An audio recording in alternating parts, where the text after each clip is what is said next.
And a very good morning to you. Welcome to our Bird Notes for this Sunday morning. Dwight Davis with you. September 14th marked the anniversary of the birth of John Gould. Who is John Gould, you might ask? Well, you've probably seen reproductions of some of his work. Almost any good antique store or art store has examples.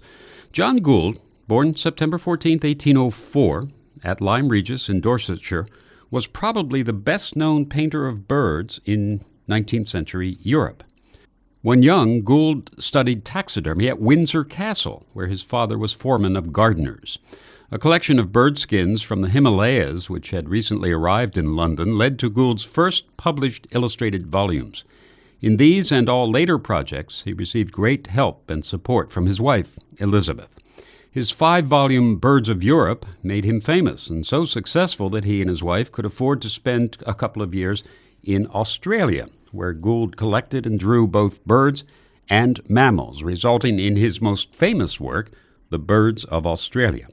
He was elected a Fellow of the Royal Society in 1843. His life's work includes more than 40 volumes with more than 3,000 colored plates, and his folios have considerable collector value today.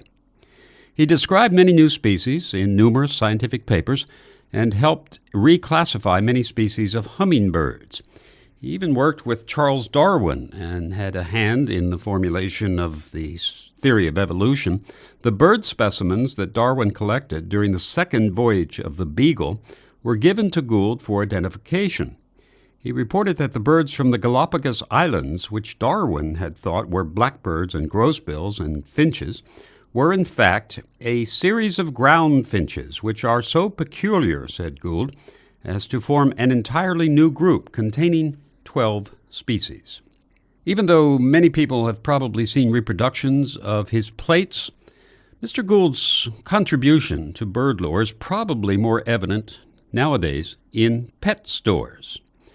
There is a beautiful finch that carries his name and is very popular as a caged bird. The Gouldian finch was described by Gould in 1844 and named after his wife Elizabeth. It is called the Lady Gouldian finch by some, although Mrs. Gould did not hold the title lady. It's known in America as the rainbow finch or the Gould finch. In Australia, it is always called the Gouldian finch. It is an amazingly colored bird with a large bill, typical of a finch. The face is a bright red, lined with turquoise, the back of the head and the back and the wings olive green, the breast purple or mauve in the females, the belly yellow, the lower back and rump turquoise. The next time you see this striking bird in a pet store, think of ornithologist John Gould, born September 14th, 1804.